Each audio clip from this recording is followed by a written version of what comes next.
What's up, guys? Rodrigo Bayonne, Cross Country Mortgage, back at you again. And today I have a very special guest, Mr. John Reeves.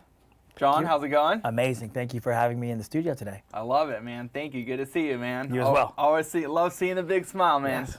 So, for those of you that don't know John, he's pretty much the #1 agent in real estate in San Diego County. Last year, correct me if I'm wrong, but weren't you the #1 of the most sales in San Diego? Correct. Yeah. Yeah.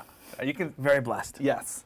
You're a hard worker. You do a lot of stuff. You're very busy. Well, Rodrigo, I tell everyone this. I am blessed to be able to serve people at a high level, and I literally do the Lord's work here on earth, man. I literally, that's my driving force. So if I can pass on the Lord's work here, it's a gift to me, and it can all be taken tomorrow, and I realize that. So I am very, very fortunate and grateful for the things I have and the people we help. That's great. That's great. So, a few things. So let's start with, give me a little background of yourself, and then tell me how that got you into real estate. Yeah.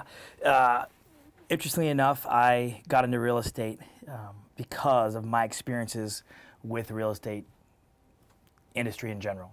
I was a Marine officer in Iraq in 2006, and I read a really interesting book, Rich Dad, Poor Dad. And when I came home from the Iraq War, I wanted to go buy property. I wanted to invest. And went out, found a property, and had an agent who was a personal friend, or so I thought, personal friend, a roommate, and a fellow military member. And it was just, I was expecting something a lot better than I received.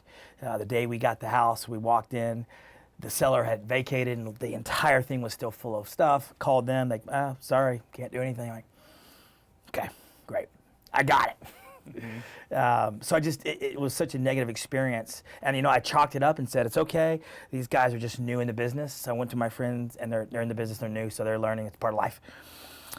The next time we went to buy was 2008, and I said, we're gonna find an agent who has 30 years or more experience, someone who's been in the business longer than I've been alive. Huh? And it was equally bad. So I'm like, there's a challenge here, something's not working. Now, my data set's only 2 people, I get it. But at that point I said, if I'm gonna keep buying investment properties, because 2008, you know the market, you remember that, most of our viewers will probably remember that too. If I'm gonna keep investing in real estate, I'm gonna just get my license, represent myself, find the properties, and bypass the middleman. And as soon as I got licensed, I had people coming up to me immediately who I worked with in the Marine Corps. Hey, can you help me own a home I want to buy? And I said, I don't know how to be a real estate agent. Here's what I know how to do. Identify hidden off-market deals, analyze how much they're going to sell for, what they're worth, analyze what they would rent for, analyze the construction costs of what it would take to get this thing up to from foreclosure into a livable home, and how to negotiate and get the best transaction, put a deal together, and then get a renter in it or get it resold after the construction work was done. And I loved doing that. And all the clients in the Marine Corps who came to me said, that's exactly what I want too, John. So I really fell into real estate, helping others. And 2007 and 2008, all I did was work to learn. A personal friend of mine mentored me in real estate and construction. I just worked for free. At the end of the day from the Marine Corps, I'd go to his projects and work on homes with him. Worked to learn, had a great 2 years experience. So I took that experience into helping and serving people. And really, when you serve one person really well, you have 4 referrals. And then you have another 4 from those. And it just started to balloon really quickly. I was still active duty, so my wife, she got licensed as well. We were both helping others. Then off to Afghanistan. So from 9 to 10, I was in the country of Afghanistan. It was not on vacation, Rodrigo. It was not a vacation, I'll tell you. But in Afghanistan, I remember there was a threshold I reached. I was looking on the wall of the area that we were working, and I looked at all the senior officers' desks, and up on the wall was their kids, and they hadn't seen their kids for 9 months, 8 months. Some have been there almost a year. Wow. And when I was young, my father walked away on our family when we were very young. So I didn't grow up with a father in the household. So I vowed when I was going to start having children, I was going to be the dad that mine was not. I was going to be present. And on the walls, I saw the writing. Literally, the writing on the wall is these gentlemen have been away from their kids for almost a year. And my wife is at home pregnant with our first. And that was a threshold. That day, I'm like, I'm done. I'm out. I put in my resignation, and that was it. So it was a family-based decision, and one of the best decisions I've made in my entire life. Wow, so that was a really impactful aha moment for you. Unbelievably. So I got home. Now I have nothing to do. I'm not a Marine anymore. And I already had clients from what I had done the year prior. And I started working with them. And the first year, it was a lot of learning and a lot of growth because my first broker taught me nothing. He gave me a purchase agreement and said, go figure it out. And of course I did. But it was a tremendous amount of growth and learning in the first 2 years of real estate. But what I always did well is I always told people the truth. If I knew something, I would tell them. If I didn't, I would tell them. And I would always fight for their best interest and put them first and foremost always. And I'm a pretty decent fighter, so I won a lot of battles for them. And that's really where it all began and why I am where I am now. So That's amazing. kind of a long story, but it's a good one. No, it's a great In one. my opinion. Yeah. Of course. So tell me a little bit about your routines. Let's talk Yeah. about that. Well, I do run a team of individuals, and they all depend on me. I'm also, a father, a husband, and I look at myself as husband, father, hero. That is who I am. I'm a husband first to my wife, then I'm a parent to my children, and I'm a leader for my organization. So I have to show up every day in a peak state, ready to go and ready to lead. In business, as you know, we get curveballs thrown to us all the time. There's landmines, we step in ditches, and I love that. I excel there, and I don't see problems the way typical people who have never been in Iraq or Afghanistan see problems. Someone runs into the office, this is crazy. I'm like, we got it. Move over, I'll handle this. This is easy, and it's fun. So I have to show up in a peak state is the take. That's why I tell you this, is I've got to be on as soon as I walk in that door until I leave. And then when I pull in the driveway, I got to switch over, and now I'm in father mode and husband mode. And 2 little girls, 2 little boys. They're Beautiful. That's my little team at home. And I got to change quickly into put the things away that are not important, because this is the most important thing I can be right now as a husband and a father to these little ones, because they're only in our house so long, as we all know. That's right. So every morning I get up, 3:45 a.m. is my rise time. I go through gratitudes for about 15 minutes, everything in the world I'm grateful for. Right about 4 a.m. I meditate for about half an hour, sometimes 40 minutes. Meditate, clear the mind, prepare myself. Then I get up, head to the weight room about 4:45, work out for about an hour and a half every morning, very early. There's usually not too many people in there at that Best time. best time, I agree. Come back, by the time I get back, it's put the kids in school, get them ready to go. We prepare the family to depart the home for the day, and then I do what I call priming, which I learned from Tony Robbins. I'm a massive Tony Robbins follower. So I do priming, I do reading, and I do a little bit of what I call just prep for the day, prep work. I go through what's my result I want for the day, why, and how am I going to achieve it today. Then I take a frigid cold shower. Have not taken a warm shower in a year and a half. Wow. Step in there every morning. It's one of the hardest things you do is get into a cold shower, but it prepares you for the rest of the day. And it's you always conquering your mind. So take a frigid cold shower. I get out, and then I do what I call Wim Hof Breathing. I don't know if you've ever heard of that. I have not. It's a breathing technique you do about 5 minutes, and it gets your body into a state of alkalinity and prep. And then I hop in the car, and on the way into work, it's all, I do incantations every morning. The things that I want to achieve, and who can I serve, who can I help, and get to the office, and when I break in the door, it's go time. So time to educate, empower, and be a leader for my team. So That's amazing. yeah, that's the morning routine. I will tell you, it's the greatest inspiration for me personally, is just knowing that I have a ritual, because I believe that rituals are what provide results. Absolutely.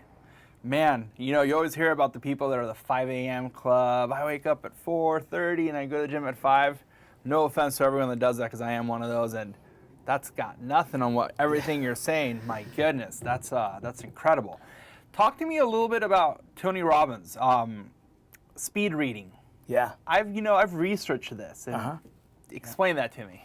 Well, I heard about what's called photo reading from Tony Robbins years ago. I was reading one of his books. Actually, I read the book Awaken the Giant Within while I was in Afghanistan in the Helmand province. I read his book. It was very inspiring.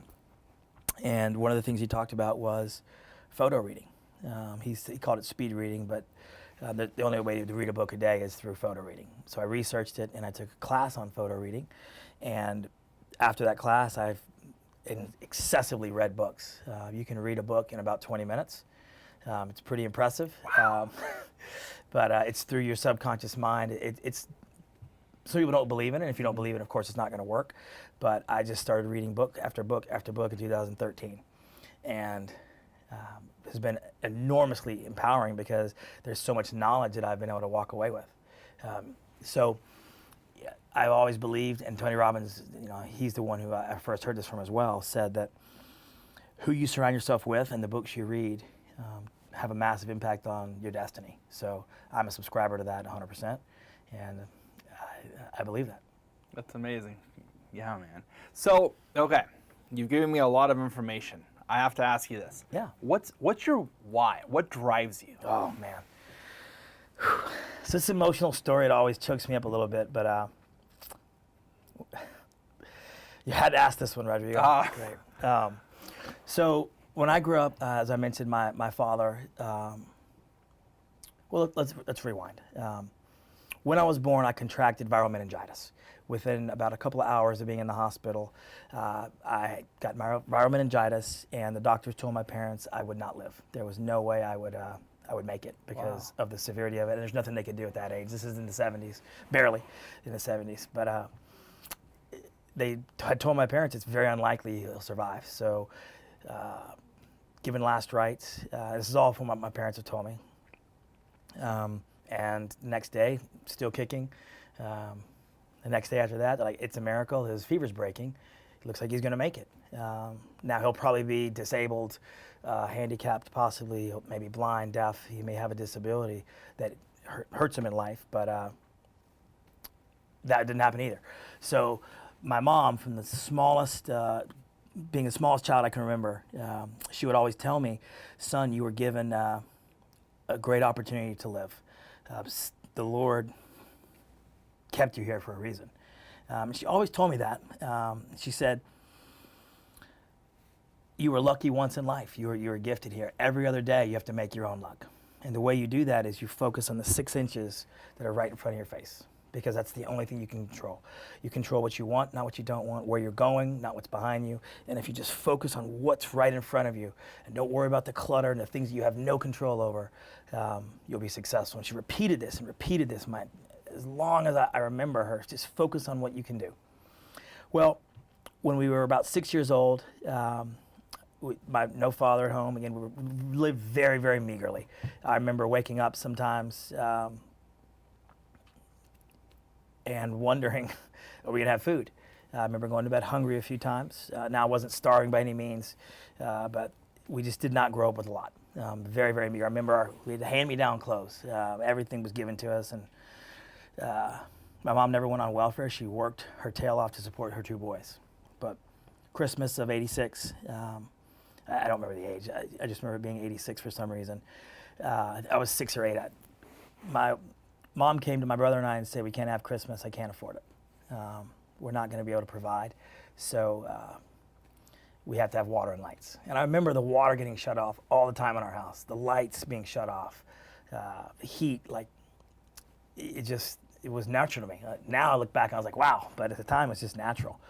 So we had to make peace with not having Christmas, which is, remember being a little kid. That's it. So that was 3 days before Christmas. On Christmas Eve, we came back from running an errand, and on our door, someone had put an envelope. And in the envelope, there was a blue card with a white dove on it, and all it said was love. And on the inside, someone had put $20 in there. Wow. And it's making me a little emotional. But and it said from a friend. And I'll never forget my mom sat us down and said, this is truly helping others. And in an instant, I realized, wow, someone who may not even know us. They may have heard from someone, or they did, and they wanted no credit. They just wanted to help. It made me realize the power of helping others, because it gave me a Christmas. And as a young boy, it was a big deal. Yeah. So from that moment on in my life, I've wanted to help and serve and take care of people. And it's not something I like, it's something I love. It is a passion. It is what I get up to do every day. In the morning, it runs through my mind 24 hours a day. It is a love. I love helping others. I love serving. I love people. And I remember being the kid who needed help. And I remember growing up always being thankful for that day. So ever since then, it's been serve, take care of people, help. And that's my passion. And I will say it's much more than a passion. I'm on a race to help as many people as I possibly can. It is a true, it is who I am. So I always tell people there's 5 things that I love. Number 1 is God. Number 2 is my wife and children, but she comes first because she was there before the kids. Number 3 is this country. I believe it's worth dying for and fighting for. I love this country with all my heart. And I served it. I've been on the wall for this country. I love it. Number 3 is I love the company I built because it was an IKEA desk in my garage when I first started it. And now we've been blessed with the ability to have a great team that does a lot of business and serves at the highest level. And then lastly, I love serving. I love helping people. I love people and I love to serve them because of what I went through. And pretty basic, those 5. So anyone who comes in my company, I tell them that in day 1. Yes, I pray every day. This is John Reeves. I need you to know these are the 5 things. And if you're not comfortable with that, I'm sorry. That's okay. Let's move on. And then we go through our values. I show them this is the values that I believe in: gratitude, integrity, service, and teamwork. Those are our 4 core values. And if they're not 100% on board with those core values, then these just don't come on. We're looking for a specific type of person who puts others first, always. So it is never about making a dollar. It's about making a difference. That's right. And there's too many people out there who are the other way. So, or that's at least the perception. That's the way it looks. But I'm about taking care of people at all costs. So. Wow. Yeah. That's amazing, man. So for the people watching, not just fellow homeowners, people looking to buy or sell, but more so real estate agents, right? There's so many people out there that have real estate licenses that don't have the right or at all leadership. And leadership is key. And everything you're saying is amazing. It shows who you are, what you believe in, but what you're giving back to the people that join your family. Yes. Right? Yeah. Anything else that you want to add that you want to say that? I will tell you, Rodrigo, thank you for asking that because I do love my team. They are my second family. I used to work with clients day in, day out. I don't work with clients as much anymore because I have the team around me.